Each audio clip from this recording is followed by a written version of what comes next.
Alright, so today we're talking about the Dead Space animated movies.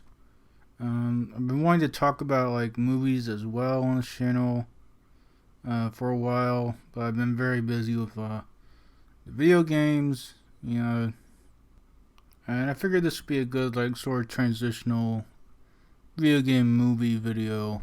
So first we're going to talk about Downfall. It's the story of how the Ishimura became taken over by the Necromorphs. It's sort of a fun look into the world in Dead Space. I said in my Dead Space review of the series that I really like the world, and it's interesting to learn more about it and how the Necromorphs took over. You get to see things like the planet cracking process, the presence of unitology, and in general the society on the Ishimura. Other stuff like that. There's a fairly good cast of characters. The main lady's sort of this fun, sort of edgy, doesn't care, but still like good at her job sort of lady. There's also another character, and he's actually a unitologist. But he's not like one of the higher manipulator people. He's like a sort of like a regular unitologist. Was a guy like. In this, they have sort of like a lot of like regular people like unitologists, and he's not like a big evil jerk. He just like generally cares about the peace between the unitologists and the regular people. It's sort of an interesting little twist on that. They don't really show that in the games. They always have them as the antagonist, and he actually like helps fight the Necromorphs. So that was a pretty interesting thing there. There's a bit of a decent villain, and like the lady's like a head of security team, and the rest of her team is like these fun sort of action character archetypes. As the plot overall is your bigger standard zombie survival plot though.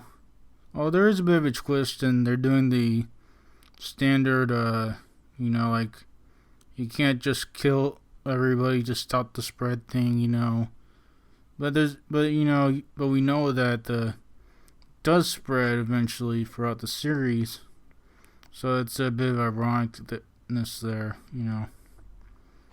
There's good action scenes that are pretty visceral, and there's actually a lot of fun, over the top gore. So it's a little disappointing we don't get to see a lot of the weapons from the game, but we do get to see this pretty cool new weapon though.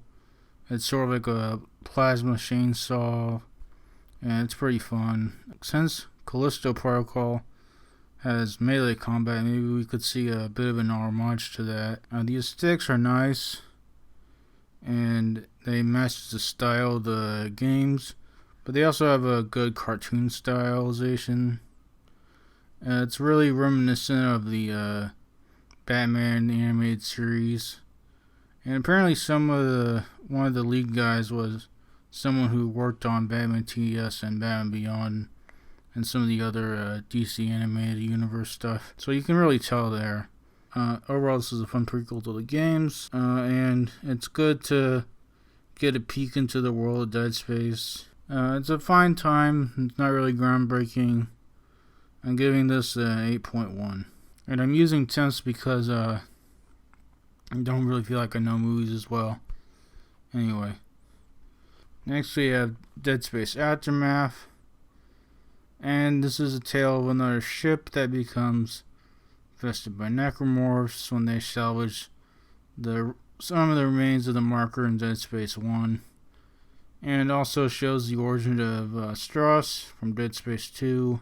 And we see how he becomes sort of driven crazy by the marker and becomes one of the villains. This is a technically okay, but not very invigorating movie. It's told by flashbacks from 4 characters, one of them being Strauss, and the characters just aren't that interesting. They feel kind of generic and flat, outside of Strauss, I guess. And it's definitely writing and direction and not the performances. One of them is actually the guy who played Teal'c in Stargate and Kratos in the God of War reboot, but in this role it's pretty simple for him though.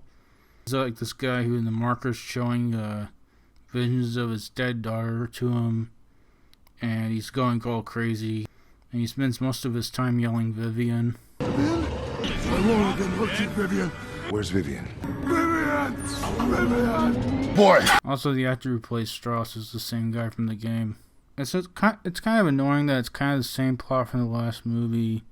It's just a different ship. Outside the Strauss origin story, we get more backstory with him. And it's kind of interesting, I guess, but it's not really needed. And they should really just should have done something more new. The games never felt like they were repeating the same plot. Anyway, the action's okay, but it doesn't have the same impact as the last movie. There's actually still good gory kills in this, though. It's pretty on par with the last one. The aesthetics are pretty poor in this. It's the flashbacks and the current time segments, and they're all done in different art styles, which is a decent idea, but the flashback styles are okay. The first two are a little better than the second two, although I think the movement feels kind of stiff and rigid. Doesn't feel very natural. But the current time animation style is this awful first year learning Maya looking 3D animation, which I'm pretty sure still looked bad in 2011. The shapes are too smooth looking and the textures are mostly one color pieces. The movement is also very unnatural and robotic. Overall, it's pretty uninspired, but I'm not really repulsed by it. Out of the 3D animation a bit. I'm giving it a 4.9. So we got one pretty decent movie, one not so great movie. Overall, kind of still either way, they're both interesting additions to the lore. Anyway, decent stuff. What movies do you think I should cover, man? Is there any I probably want to get into some action movies and sci-fi. I like a lot of 2000s stuff. So we'll see. But I'm not necessarily going to do it right away. Thank you to anyone that likes, comments, or subscribes. That's it.